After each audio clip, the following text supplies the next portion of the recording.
'Tis so sweet to trust Yahusha, just to take him at his word, just to rest upon his promise, just to know thus says Most High. Yahusha, Yahusha, how I trust him, how I prove him oh and oh. Yahusha, Yahusha, precious Yahusha, oh for grace to trust him more. Well, I'm so glad I learned to trust him. Precious Yahusha, Savior, friend, and I know that he is with me, will be with me till the end. Yahusha, Yahusha, how I trust him, and how I prove him over and over. Yahusha, Yahusha, precious Yahusha, oh for grace to trust him more. Say, oh for grace to trust him more. Well, praise the Most High today, family. I didn't know if I could make that work, but that song been in my heart all morning long. Matter of fact, the Most High woke me up with it and this idea. He said, Robert, you got trust issues. I said, uh-oh. I said, I got trust issues, Pop. It was like, this is our idea for today. Yet I still want you to trust me. But that's our idea, family. You got trust issues.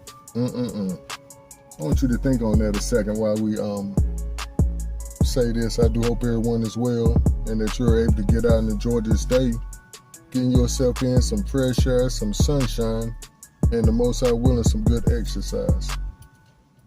Family, when he told me this, it instantly put me in a heart of searching my heart. Where did I miss it? Where did I come up wrong? And what he told me, family, is it's all about consistency. Because you can serve him well all your life, but then miss the mark just one time, it'll cost your eternity. We're speaking on trust today, and it's the same. You can trust him in every situation, but you let them thoughts and them ideas come in from Hasatan, and you cast them down like you're supposed to. Like the text says, cast down every imagination and thought that tries to perceive itself above the Most High and his word. I know I'm paraphrasing it, but that's what it means. We have to do this every single time, family. We can't compromise with that. Say, no, that's not what my father said. He said such and such and such, this, that, and the other is what he said. Now get going. And that's how we, what the text says, we,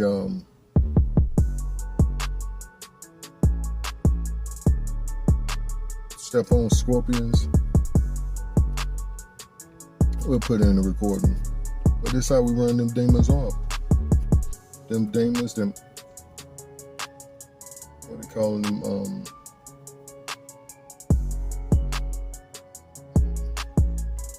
Hasatan and his imps. That's what it is, them imps. But let's look at some word.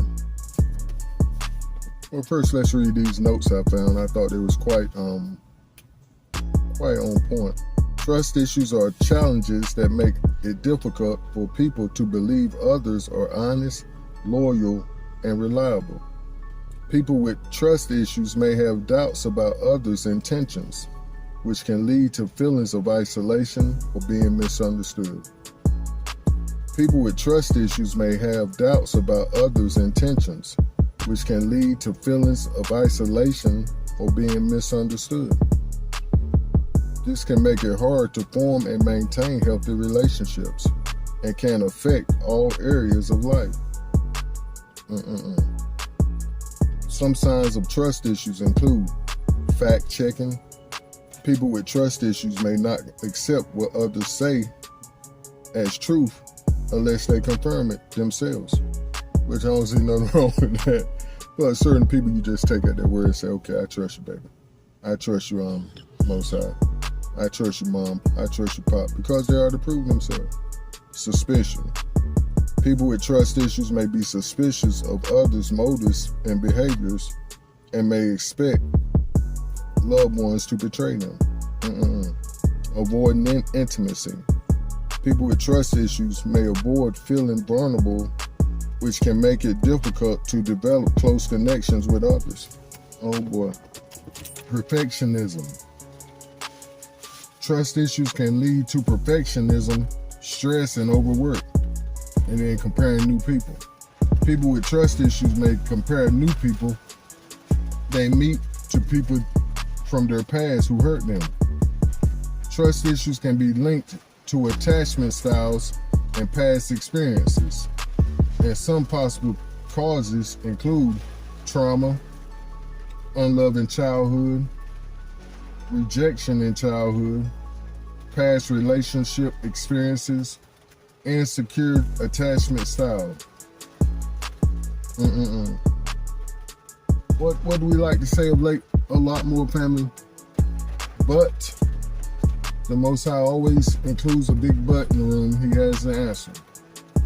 And it's as we spoke about before, consistency. But let's look at Proverbs 3:5-6. Trust in the Most High with all your heart and lean not on your own understanding. So, Robert, that means there's going to be some things in life I'm not going to be able to understand no matter how hard I try, no matter how hard I study, no matter how hard I try to look it up and find the answer. That's right. Because the Most High's ways are higher than our ways, and His thoughts are higher than our thoughts. And it even says His ways are not our ways, and His thoughts are not our thoughts. So we got to trust Him, family. The text says, in all your ways, acknowledge, submit to Him, and He will make your path straight. So we have to trust that He's going to make everything right. He's going to smooth out the crooked lines. As the text says, He goes before us and make the crooked places straight.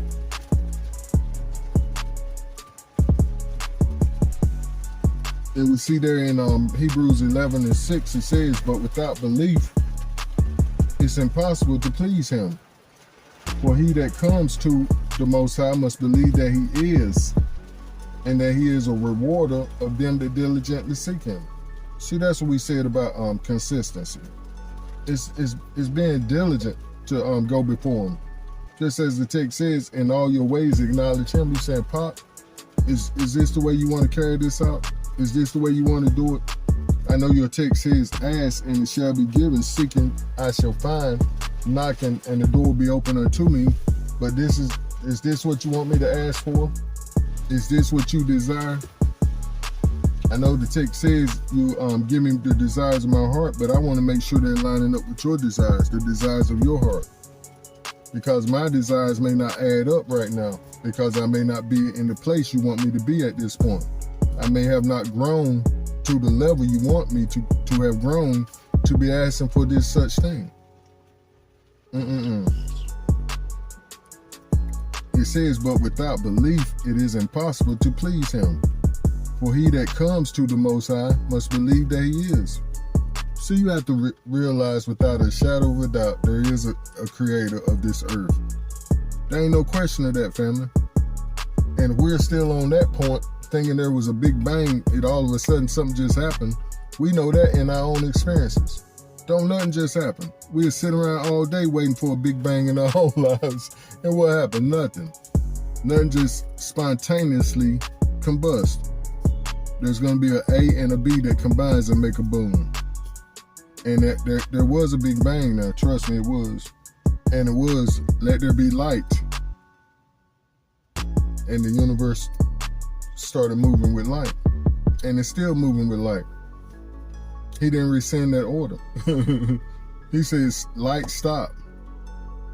No, He said, let it be. And it's still being. That was the big bang, the big firecracker, the big kaboom boom that went off. See, scientists have some of the facts correct. But when you in a world that's dominated by the the Elohim of this world, the little G of this world, the God of this world, Hasatan, then you can't expect to get but so much truth on the Most High, because he's suppressing it. He wants to be the Elohim. He said he was going to be the Elohim. He said he was going to be the Elohim of this world. And I make a distinction because the Most High is set apart. You can't keep him on the same level as other people, even with a title such as God.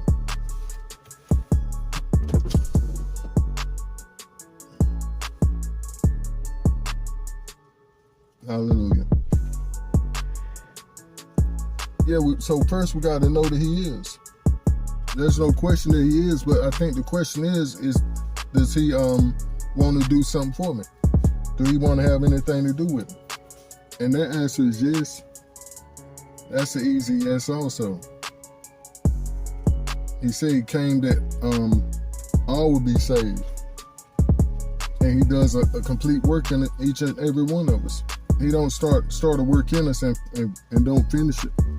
Like the text says, looking unto Yahushua, who is the author and finisher of our belief.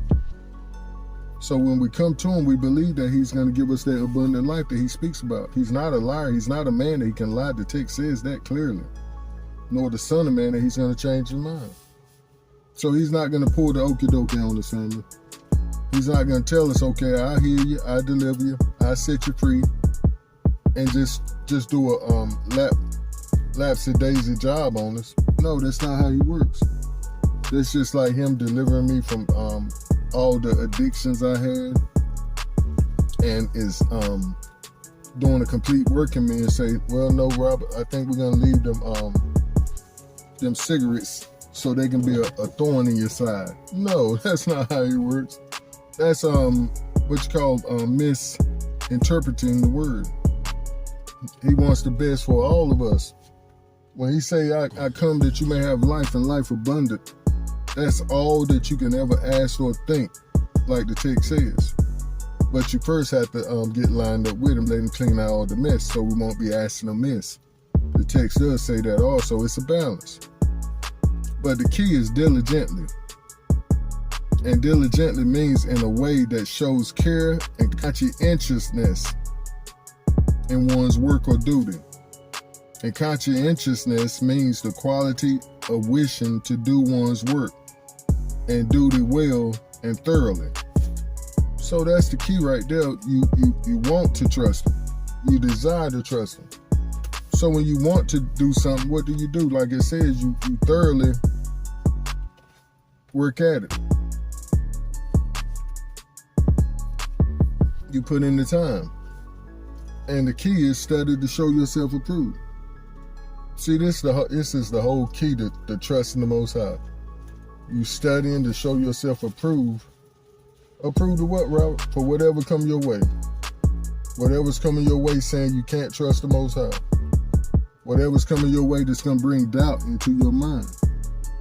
Whatever's coming in your way that's saying you'll never have that. You'll never be able to do that. No, you push that to the back of your mind with the Most High's word. Nope, he said I have abundant life more abundant, and I trust him and believe him. And this is the key right here also. He's showing us how to trust him. He's teaching us what's going to bring trust in us. What's going to make us trust him more. And that's fumbling through them scripts. Him leading you through them scripts to what you need. See, it's all about his word, family. I don't care what nobody else says. It's all about his word. And we got to trust him. It's no getting around it. So when you dedicate yourself to say, okay, Pop, I'm going to trust you no matter what I see, no matter what comes. Just like when I was in that hospital. Before I went to the hospital in 2016, I tell this testimony quite often, but I refresh us. He said, Robert, you're about to see some things that's really going to shake your faith.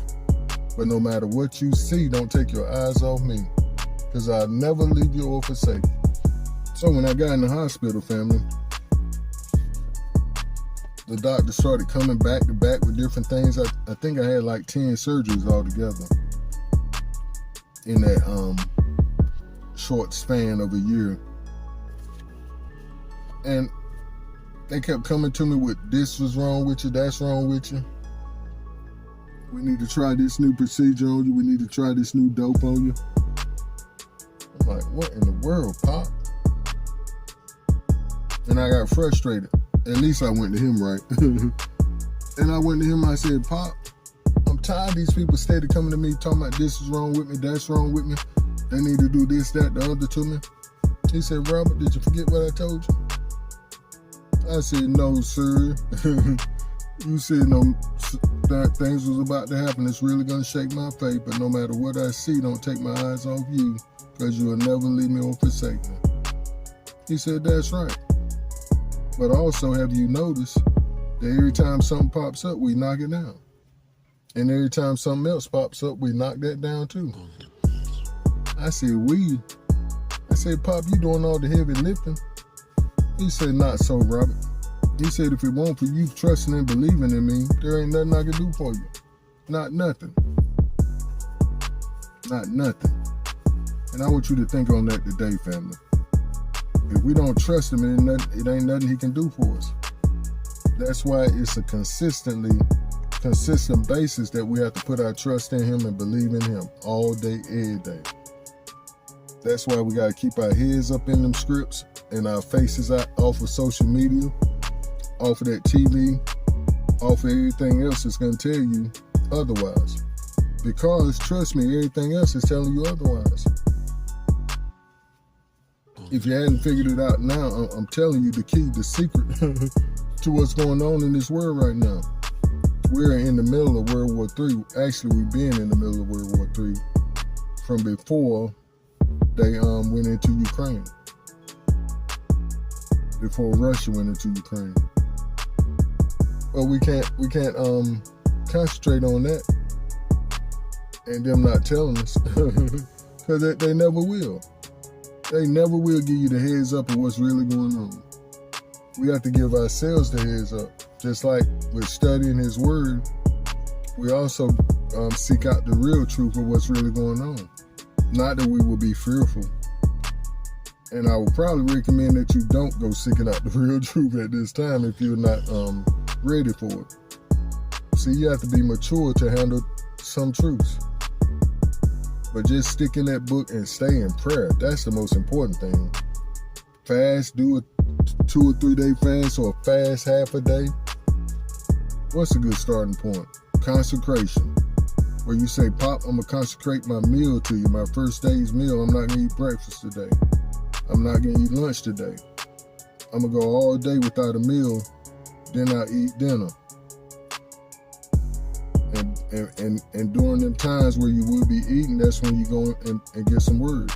Just like the text says, man, don't live by bread alone, but by every word that proceeds out of the mouth of the Most High. Now, that text is telling us that we only we don't live by eating natural food only, but by eating the Most High's word. What does that how does that make you feel? It makes me feel like I need to put some of the Most High's word in me. Pardon me. And the text says, Yahushua said, when you fast and pray. So that was basically saying you're gonna fast and pray, but when you do this, that, and the other. So we gotta include that into our arsenal, family, into our bag of weapons. But we fast, we do a 1 day, 2 day, 3 day, work your way up to 7 days if the Most High leads you. See, I don't do nothing unless He leads me. That's how I am. I'm like, I'm not going nowhere. I'm not fasting. I'm not doing nothing without Him leading me. Because you'll jump out there in your own strength and get disappointed. Be like, dog, I eat something before the time. And He don't want us like that. See, when he calls a fast, family, we know it. We can't run from it. And what'll happen is He'll give us the strength to carry it out. Family, I do love and appreciate you. Do stay up and keep pushing forward in the right direction. Shalom. Hallelujah.